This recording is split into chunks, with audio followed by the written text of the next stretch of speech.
Hi, Escape the Roomers. We're here today in Rhode Island for the Riddle Room. We're going to try out 2 rooms here today. So we'll report back on what it looks like.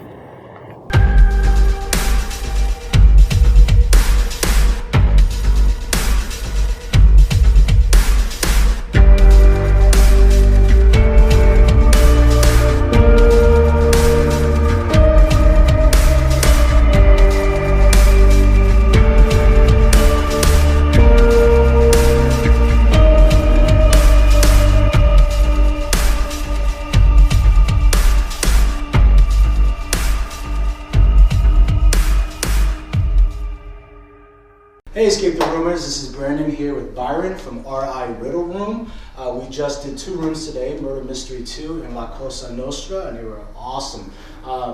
This is Byron, he's going to tell you a little bit more about the company.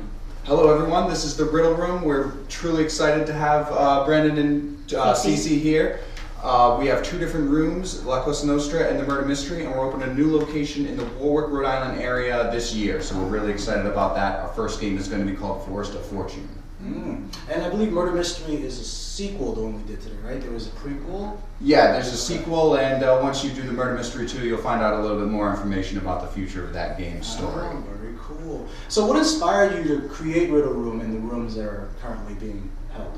I was an enthusiast turned owner, so I did another escape room and I totally fell in love instantly. Nice. I love the designing and entertaining aspect, and it just really was something that encompassed every single one of my skills. We like to base our ideas around history to do with the area, so it gives tourists some kind of fun thing to learn about Rhode Island at the same time as they solve these puzzles, and it also keeps us unique. Very cool. And again, this area is incredible. Like right outside, they have a huge boat dock, a lake, or is it a? It's a bay. It's a bay From Narragansett Bay. It comes up. The summer, it's popping around here. Main Street, East Greenwich. There's tons of restaurants and bars. We're in the same building as Blue on the Water, which is the largest waterfront bar in the state. So it gets really crazy. But they close down for the winter. So if you don't like big crowds, just come to the Riddle Room during the winter. Parking is wide open. It's a nice experience as well. Great. And so I guess what's new for the future of our Riddle Rooms is you're opening another location. When can we expect that to happen?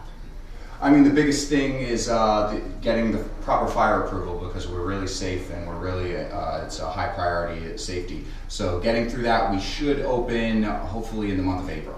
Thanks again for having us. We really appreciate it. Thanks for all you do for the industry. No problem. Share their blog.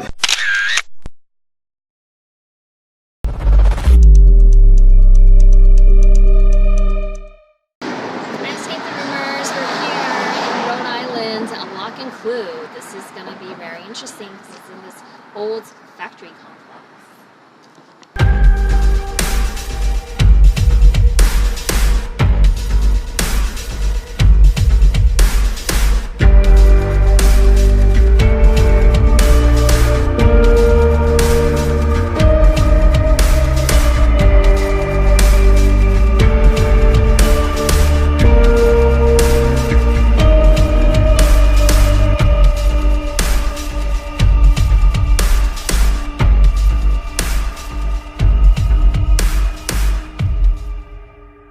Escape the Roomers, is Brandon here again with Jason from Lock and Clue. We just did the Sorcerer's Curse. We just did the Sorcerer's Curse room and it was amazing. You'll see our reviews. Check out our website, www.escapetheroomers.com, and you'll get a full review of our experience that we had. I'm going to let Jason take over.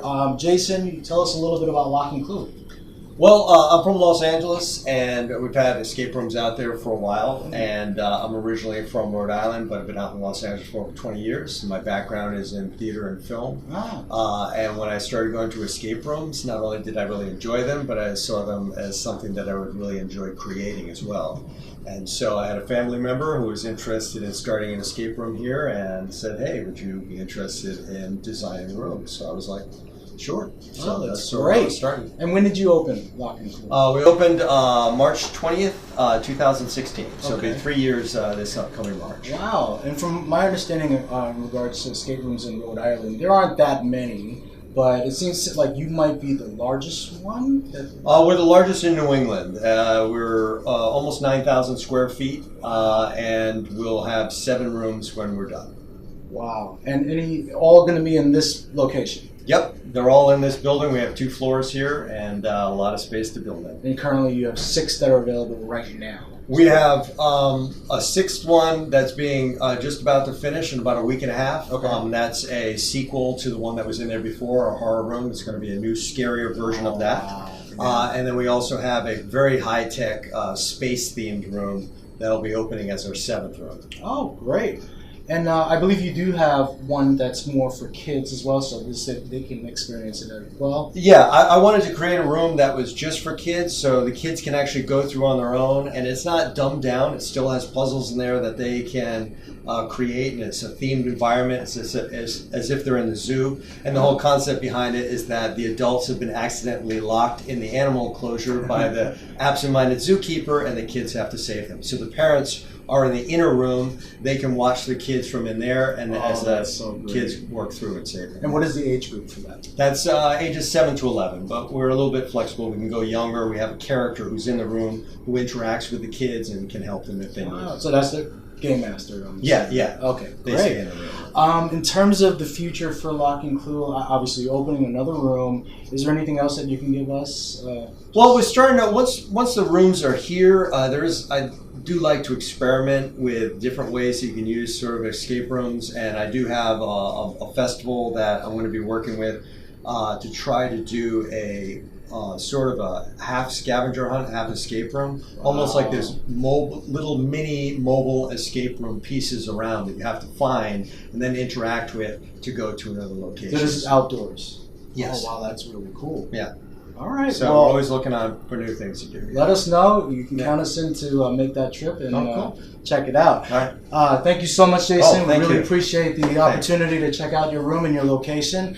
And you guys check out Lock and Clue. Take care.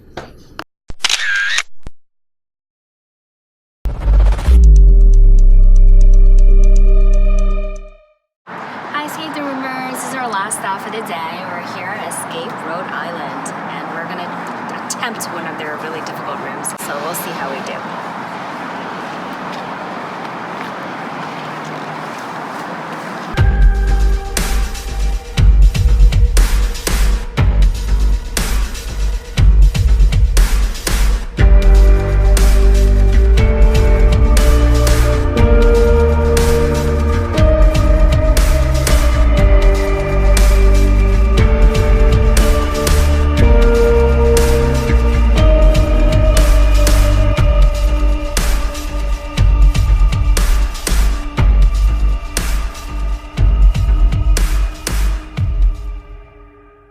Hi, ESCAPETHEROOMers. So we're here today. We just tried Escape Rhode Island in their Mausoleum room, which we really enjoyed.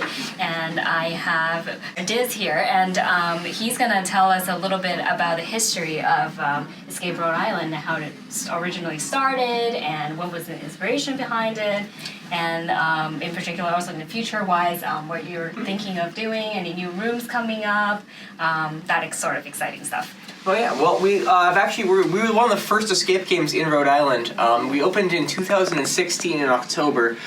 It was awesome arriving in the market here because we launched with 2 games called Escape the Study and Escape the Gallery. We had 3 different versions of Escape the Study that ran at the same time in red, blue, and green, names because of the wallpaper color of them. And then every 6 months or so we built a brand new game around it. The reception's been great. People seem to keep enjoying our games, and we enjoy designing them. We've learned a lot about the game design over the course of time. Generally speaking, every 6 months or so we build a brand new game, or at least we start our build season designing one and working on one. Mm-hmm. And we generally try to have like one spooky game, one sort of historic sort of adventure game, one sort of better for beginners, more logical game, a little bit more linear, and one big team building game, which really puts teamwork to the test. Got it. Yeah. And you would say like most of them are very immersive feel to all your set designs. Yeah. So in some escape games out there, the set design and the immersion are the central sort of thing. It's like you're entering a whole nother world, and suddenly you're transported to who knows, a space station, or an otherworldly tomb, or back in time into a speakeasy maybe. It's very interesting how you can use the theme to tell a story while also using the puzzles to have this sort of satisfying gameplay in there at the same time. Our games are more of a balance of sort of using that that sort of theming as a vehicle for the puzzles, so it sort of is a way to present it to you. Which I think works out really well, and everyone thinks it's a lot of fun. Right. So, and then your Mausoleum, you said you're actually going to retire that one soon, and then you have a new one coming out. The idea is that we retire our oldest game every so often. So our oldest game now is the Mausoleum, because it was built with, off the top of my head, I think in our fall season 2017 or 2016 2017 now. And because of that, we've got newer types of designs, and a lot of our newer games we use different kinds of locks that we don't necessarily use in that one, and lessons we've learned from other builds. So we go through, we rehash things, we build a game from the start up. Now the game taking the place of the Mausoleum will probably be hopefully something kind of spooky, is the current thought process. That's subject to change. But the Mausoleum, because we're here in Providence, is a Lovecraftian game based off of the works of H.P. Lovecraft. Specifically, the Mausoleum is based off of the story The Tomb. Yeah, I mean, I think if you guys wanted to try it, you probably have to come quickly because it's going to be retired soon. So, well, thank you so much for today. We really enjoyed it, and hopefully we'll be back here soon to try our new rooms once it opens up. Yeah, thanks so much. Please do.